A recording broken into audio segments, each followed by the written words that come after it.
Faleminderit. Atëherë Augustin, na trego pak se si shkoi dje deri në fund procesi. Ka shkuar shumë mirë dhe sipas të dhënave të KQZ-s duket që në Brukseli është afruar përqindja prej 90% të regjistruarve për të votuar në ambasadë e që kanë votuar. Në tërë diasporën sa e pashun është mbi 85%, që është një përqindje mjaft e madhe, por gjithmonë po flasim për ata të cilët janë regjistruar për të votuar në përfaqësitë diplomatike dhe konsulore jashtë Kosovës e që kanë votuar. Pra, diku mbi 16.000 kosovar kanë votuar ditën e djeshme në 24 qendra të votimit jashtë Kosovës, e që janë sipas ligjeve të Kosovës tash përfaqësi diplomatike apo konsulore. Njerëzit edhe dje gjatë votimit, ata që kanë votuar kanë shprehur kënaqësinë për mundësinë që kanë për të votuar edhe në ambasada, një mundësi që nuk e kanë pasur më herët, kjo është hera e dytë, pra edhe në zgjedhjet e shkurtit e kishin këtë mundësi dhe po e ushtrojnë edhe tash. Natyrisht është kohë festash, një numër i konsiderueshëm i njerëzve nga diaspora gjenden në Kosovë, a kanë ardhur për festa apo për zgjedhje, besoj më shumë se kanë ardhur për festa se sa për zgjedhje, dhe natyrisht ata kanë mundësinë nëse kanë dokumente valide të Kosovës që të votojnë atje, pa pasur nevojë për ndonjë procedurë shtesë për të regjistruar, sepse nuk është që është e lehtë procedura për të regjistruar, sidomos në qytete të mëdha siç është Brukseli, apo në vende ku e kanë larg atë përfaqësinë ku duhet të regjistrohen. Dhe kjo dëshmon në një farë mënyrë atë që dëgjova që tha dhe Brikenda, që diaspora e Kosovës është mjaft e angazhuar politikisht. Vazhdon të jetë e lidhur me Kosovën dhe ta ndjen atë lidhje, që dëshmohet edhe përmes pjesëmarrjes në zgjedhje, që nuk shihet aq shumë tek disa popull tjerë, përveç nëse ka ndonjë krizë kur vlerësohet se vota e diasporës ndoshta do të ndihmonte. Gust, nëse kisha mujtë që të ndërlidhëm, së pari po më pëlqen prapavia dhe ato lullet mbrapa, diçka po më japin shpresë që vërtet në këto zgjedhje kemi me pas diçka të lullëzume që ashtu bukur. Doja, ndoshta që na tregosh pak për e përmende që në vende tjera nuk ka lidhje çështë madhe diasporës me proceset zgjedhore. A është kjo një ardhme e jona? Mund të jetë. Unë jam shtetas i Kroacisë, votoj në Kroaci dhe votoj në zgjedhjet e Kroacisë këtu në ambasadën kroate, dhe kam vrejtur zhdukjen shumë të shpejt të vullnetit të kroatëve për të marrë pjesë në zgjedhjet e Kroacisë. Ja si shembull e marr Brukselin, ku nuk ka edhe aq shumë kroat, dhe Dublinin në Danimark, në Irland. Në Irland ka mbi 45.000 kroat, ndërsa nuk votojnë as 100 apo 200, që do të thotë se ata të rinj që janë larguar nga Kroacia janë shkëputur tërësisht dhe nuk duan të kenë asnjë lidhje më me Kroacinë, përveç se kur të shkojnë në pushime në det. Në anën tjetër, në periudhën pas luftës, kroatët ishin jashtëzakonisht të motivuar për të votuar dhe pjesëmarrja e tyre ishte jashtëzakonisht e madhe. Kroacia është një vend që i ka të rezervuara 3 vende në kuvend për përfaqësues të diasporës, për të vlerësuar kontributin që ka dhënë diaspora në pavarësimin e Kroacisë, në financimin e luftës mbrojtëse dhe në kontributin që ka dhënë edhe diaspora duke shkuar për të luftuar e më pas edhe për rimëkëmbjen e shtetit. Mirë po me periudhën pas luftës njerëzit janë shkëputur disi. Në anën tjetër Kroacia dhe ka një keqpërdorim të diasporës, pasi që si diasporë konsiderohet të çdo shtetas kroat që jeton jashtë Kroacisë, dhe këtu konsiderohen edhe shtetasit kroat që jetojnë në Bosnjë-Hercegovinë, nga atje ka mbi 1 milion shtetas kroat në Bosnjë-Hercegovinë. As gjysma e tyre nuk janë kroat, por kanë shtetësinë kroate, dhe ato 3 vende gjithmonë për çudi i mbushin kroatët që janë e Bosnjë-Hercegovinës. Dhe gjithmonë, do të thotë, në historinë e Kroacisë, 3 vende i kanë shkuar partive që janë të qendrës së djathtë. Por gjithsesi e përmenda këtë për të thënë se gradualisht është zvogluar interesi për të marrë pjesë në jetën politike të vendit të tyre am, madje edhe tek ata të cilët nuk janë integruar në vendet ku kanë shkuar dhe nuk kanë të drejtë vote atje ku kanë shkuar.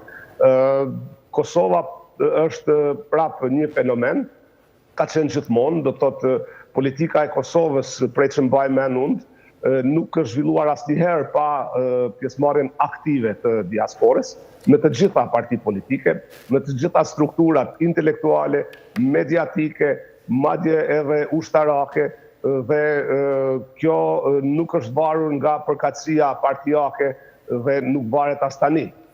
Fakti se në një moment të caktuar diaspora më shumë voton për një parti apo për një tjetër, pak a shumë reflekton edhe situatën në Kosovë, ndoshta ka ndonjë tendencë pak të ndryshme, po nuk ka ndonjë ndryshim të madh. Por prapse Kosova është një vend ku diaspora ka interes të jashtëzakonshëm për të ndjekur situatën në Kosovë dhe ndjen lidhjen me Kosovën më shumë se sa e ndjejnë popujt tjerë që janë në diasporë.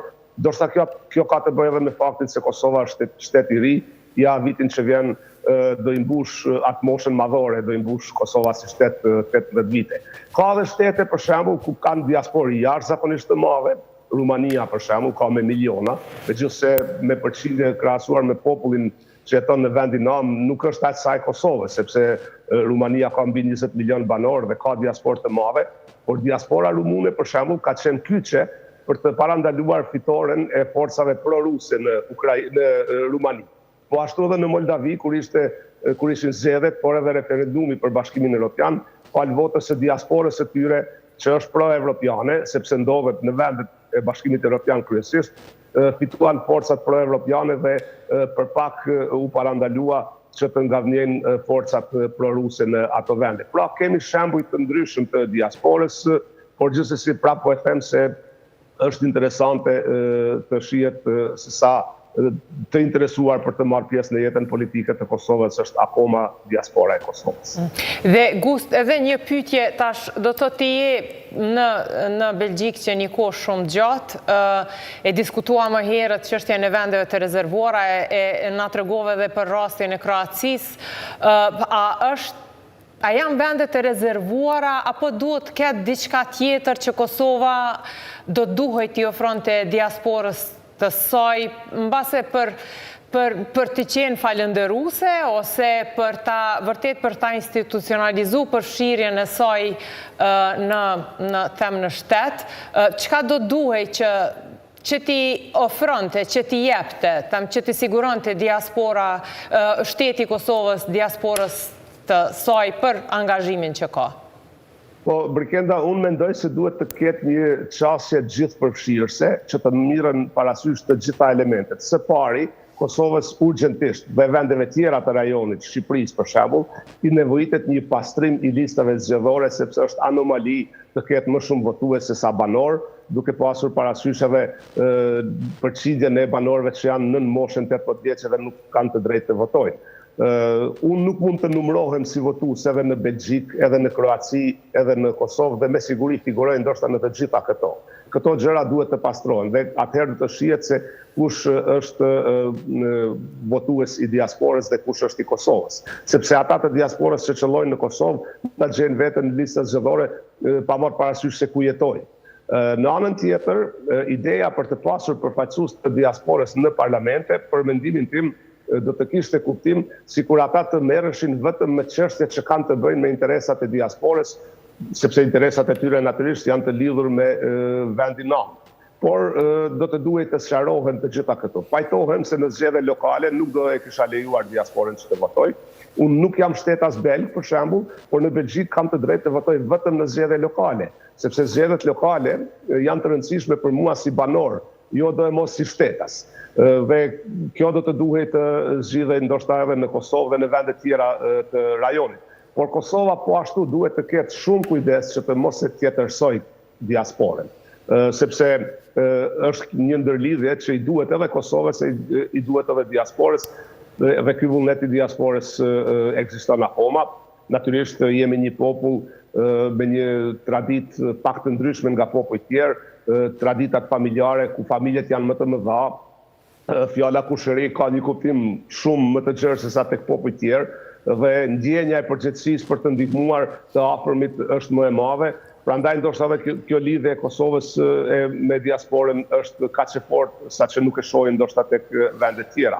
Por gjithsesi do të duhet një konsenzus politik në Kosovë, së bashku me diasporën, që të sqarohet kjo gjë dhe të shfrytëzohet më së miri diaspora për të dhënë kontributin, por edhe për të ushtruar të drejtat e saj, sepse nuk mund të ketë një rënon vetëm kontribut, po pa mundësi të pjesëmarrjes, apo mundësi të pjesëmarrjes pa pasur nevojë që të ketë kontribut.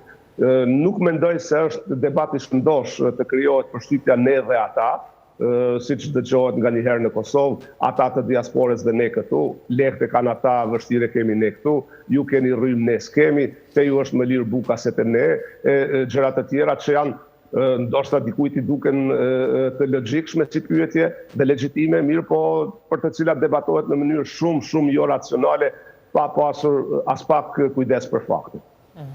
Faleminderit Gust, faleminderit për këto gjitha informatat. Ne do të dëgjohemi sërish sot gjatë ditës mbase kur t'i kemi rezultatet e para.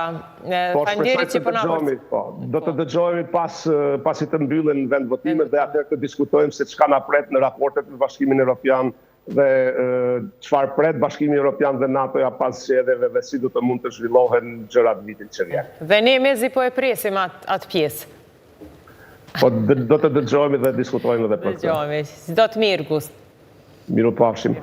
E falenderojmë Augustinin për të gjitha këto, pat një këndvështrim shumë interesant. Dhe ishte shumë interesant kjo çështje që tha ne dhe ata, sepse ato pamje që i pam dje, me shumë argjimtar që po presnin në radhë për të votuar, pra ata e bëjnë këtë natyrisht për një Kosovë më të mirë, në mënyrën se si ata e shohin Kosovën më mirë me cilën do parti që nuk është as pak e rëndësishme, dhe kjo besoj dhe duhet vlerësuar, sepse ata thjesht mund të dhe mos të presin në radhë si shpritën dje dhe të vazhdojnë tutje, por ata e këtë nga dëshira e tyre që ta kemi një Kosovë më të mirë. Po, dhe përveç ne dhe ata është interesant jo, po absurde, sa më s'ka kur u hapën debatët pse po mbahen zgjedhjet në këtë datë, se po pritet diaspora, ajo parti po e pret diasporën kjo parti dhe disa parti çuditërisht edhe nuk mund ta kuptoja logjikën pse e merrni një pozicionim që pse në kohën e diasporës, si kur donin të thonin që ne nuk e përfatsojmë diasporën. Ishte interesant një debat, them, mjaft absurd i asaj periudhe, kur edhe Gusta përmendi vërtet, diaspora nuk është kjo parti apo ajo parti, u takon të gjithave, mbase mund të ketë periudha kur një parti e caktuar merr më shumë e një më pak vota të diasporës, por diaspora jemi ne. Vetëm edhe është absurde tërë kjo, për shkak se këtu i kemi këto thirrje dhe këtë debatin për shkakun pse kur vjen diaspora, nga ana tjetër, të gjitha subjektet politike, pjesëmarrëse edhe në këto zgjedhje, kanë degët e tyre në diasporë. Kështu që nëse nuk e kanë interesin. Këtë gaca kanë shkuar, kanë bërë tubime, edhe në shkurt ka qenë kjo si dukurrieri. Në njëra anë i mbajnë atje struktura dhe lidhjet e këto, nga ana tjetër pastaj pati shumë reagime për përcaktimin e datës kur edhe ata, të më falë Augustini që a i tha dhe ne, po kur edhe i kemi mërgjimtarët në atë dhej. Dhe tani me shka vazhdojmë? Besoj nëse mund të kemi një qytetar, i cili, sepse kemi në radhë një ish kolegë toni, një Tom Vllaçaku, i cili ka votuar dje, ka pritur në radhë, është interesant sepse jetoni punon tashmë në aeroport. Po, mirë po, ku? Jetoni në Zürich, në Zvicër, të ndrojnë pak vend. Dhe kam parë, për shembull, ka pasur shumë fluturime. Ne e pam në mëngjes që kemi realizuar një raport që edhe në aeroport na konfirmuan që këtë dimër ka më shumë fluturime këtë dhjetor që vinë kryesisht janë rritur nga Zvicra dhe Gjermania aty ku është mërgata më shumë, por jo domosdoshmë gjithë vinë për të votuar, sepse ne i kemi parë edhe në Merdare gjatë javës kur kemi pasur jehonën që thanë ne po vim të familjarët tonë, ndoshta nuk votojmë fare.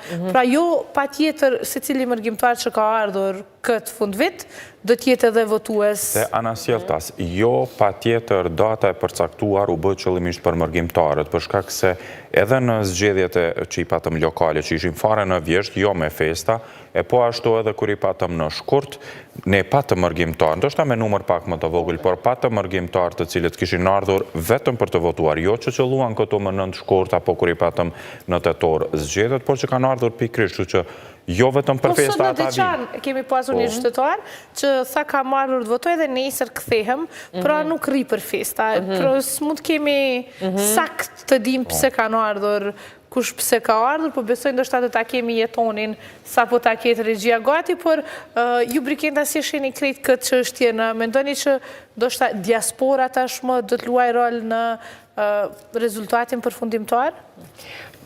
A mund të ndikoj... Se 90% sa e regjistruesve Augustini, dhe m'la për shtypje, pra ata janë qytetarë që janë deklaruar për të votuar, 90% që ishte shifër e lartë kanë votuar. Po, mund të ndikoj, por si që thash më herët edhe vota diasporës është ndarë.